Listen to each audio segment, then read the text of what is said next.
Video को पूरा ज़रूर देखिएगा क्योंकि मैं नहीं चाहता कि आप इस वीडियो से अधूरा इन्फॉर्मेशन लेके जाएं।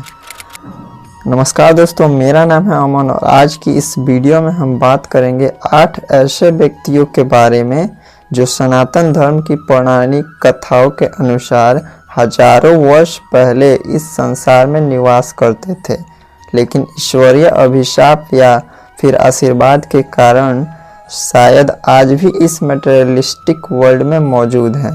पर शायद हमारी टेक्नोलॉजी आज भी इतनी एडवांस नहीं हुई कि हम इन चीज़ों पर अनुसंधान कर सकें और इन रहस्यमयी चीज़ों की सत्यता की जांच कर सकें। ये बातें आपको गलत लग रही होंगी क्योंकि कहीं ना कहीं ये बातें प्रिंसिपल ऑफ इमॉर्टलिटी को चैलेंज करती हैं। जिस प्रकार इस संसार में कुछ ऐसी चीज़ें हैं जिन्हें हम देख भी नहीं पाते और अनुभव भी नहीं कर पाते, फिर भी वो चीज़ें इस संसार में एग्जिस्ट करती हैं, जैसे कि यूवी रेज, रेडिएशंस वगैरह। उसी प्रकार हो सकता है कि ये लोग ब्रह्मांड के किसी हिस्से में विद्यमान हो, पर हमारी ज्ञान और टेक्नोलॉजी उतना विकसित नहीं है कि हम उनका पता लगा सकें। या फिर हम जिन एलियंस की बात करते हैं ये वही तो नहीं। इस प्रकार हम लोग जब तक इन चीज़ों पर पूर्णतः अनुसंधान नहीं कर लेते तब तक इन बातों को गलत भी नहीं ठहरा सकते। तो कमेंट में ज़रूर बताइएगा कि आप इन चीज़ों के बारे में क्या सोचते हैं। चूँकि इस प्रकार के कुल व्यक्तियों की संख्या 8 है, इसलिए इन्हें अष्ट चिरंजीवी भी कहा जाता है। चिरंजीवी दो शब्दों चिरन और जीवी के मिलने से बना है। चिरन का अर्थ लंबा और जीवी का अर्थ जीना होता है। तो इस प्रकार चिरंजीवी का अर्थ लंबे समय तक जीने वाला हुआ। अगर आपको इन बातों के सत्यता पर संदेह हो तो आप इससे जुड़ी ये विकिपीडिया आर्टिकल देख सकते हैं। तो फिर आइए बात करते हैं उन सभी 8 चिरंजीवियों के बारे में। तो पहले चिरंजीवी हैं अश्वत्थामा। अगर आप महाभारत के इतिहास से परिचित हों तो अश्वत्थामा नाम से भी अवश्य परिचित होंगे। वैसे अश्वत्थामा गुरु द्रोण का पुत्र एवं दुर्योधन का मित्र था, जिसने 3 अमानवीय पाप किए, जैसे कि अभिमन्यु को अमानवीय रूप से मारना, पांडवों के 5 पुत्रों को निद्रा में मारना। जैसे पापों के कारण भगवान कृष्ण ने अभिशाप दिया कि वह कलयुग के अंत तक इस संसार में भटकता रहेगा। और नंबर 2 पे है भगवान परशुराम। आपको तो पता ही होगा कि ऋषि परशुराम भगवान विष्णु के 6वें अवतार थे, जिनकी उत्पत्ति पृथ्वी को अनैतिक शासकों से मुक्ति दिलाने के लिए हुई थी।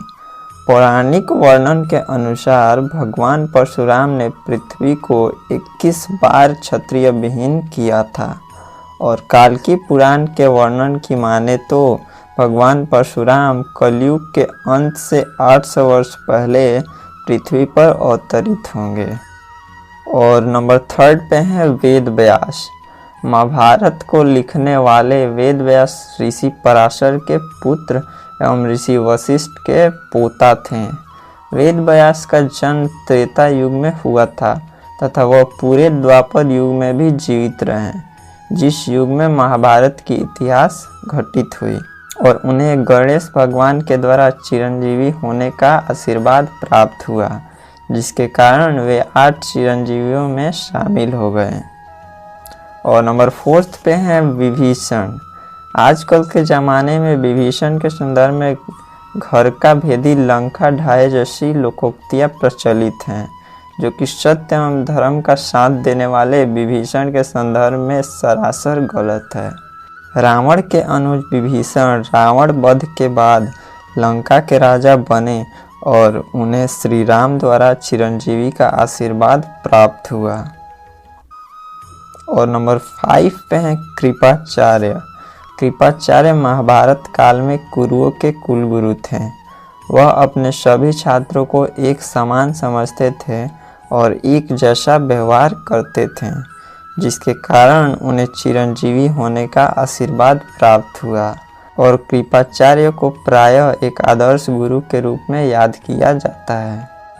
और नंबर 6 पे हैं ऋषि मार्कंडे। एक बार की बात है, ऋषि मृकांडू एवं उनकी पत्नी मारुधमती एक अच्छे पुत्र के लिए उत्सुक थे, जिसके लिए उन्होंने भगवान शिव की आराधना की और भगवान शिव खुश होकर उनके सामने 2 वर रखे एवं किसी एक को चुनने को कहा।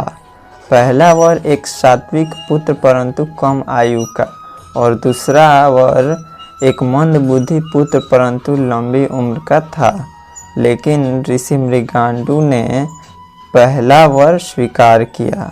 फलस्वरूप उन्हें 16 वर्ष की सीमित आयु का एक सात्विक पुत्र प्राप्त हुआ, जिसका नाम मार्कंडे पड़ा।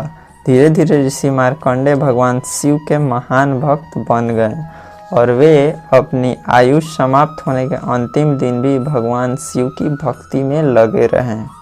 और जब मृत्यु के देवता यमराज उनके प्राण लेने पहुँचे, तभी भगवान शिव प्रकट हुए एवं ऋषि मार्कंडे की प्राण की रक्षा की एवं चिरंजीवी होने का वरदान दिया।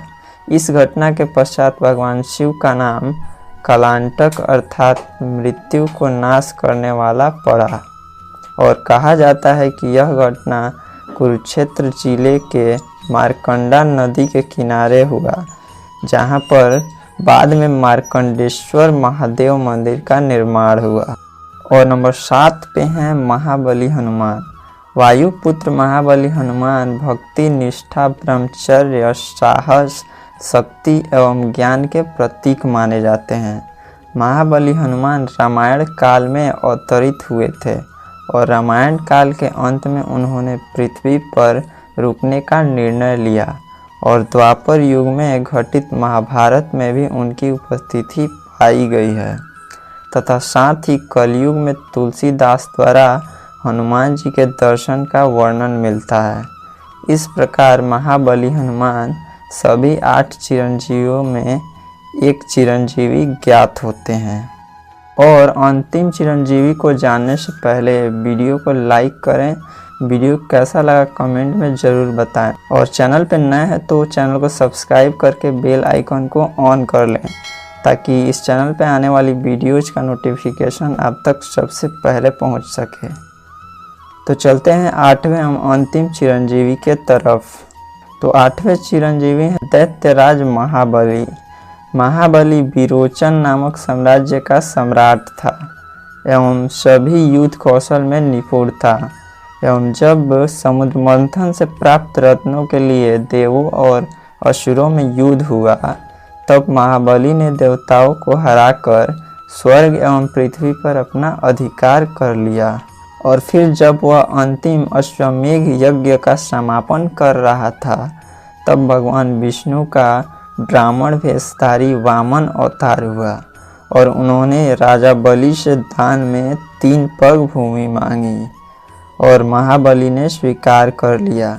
तब भगवान विष्णु ने विशाल रूप धारण कर 2 पग में स्वर्ग एवं पृथ्वी नाप दी, और फिर तीसरे पग में राजा बलि ने नम्रता पूर्वक अपना मस्तिष्क नपवा लिया, जिससे भगवान विष्णु प्रसन्न होकर राजा बलि को आशीर्वाद दिया कि वे प्रत्येक वर्ष ओणम के त्यौहार के अवसर पर अपनी प्रजा को पृथ्वी लोक पे आके देख सकते हैं और मिल सकते हैं।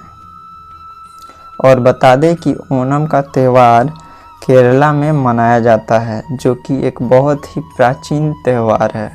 तो इसी के साथ आज का वीडियो हम यहीं पे समाप्त करते हैं। तो फिर मिलते हैं किसी और वीडियो में किसी और टॉपिक के साथ। तब तक के लिए जय हिंद।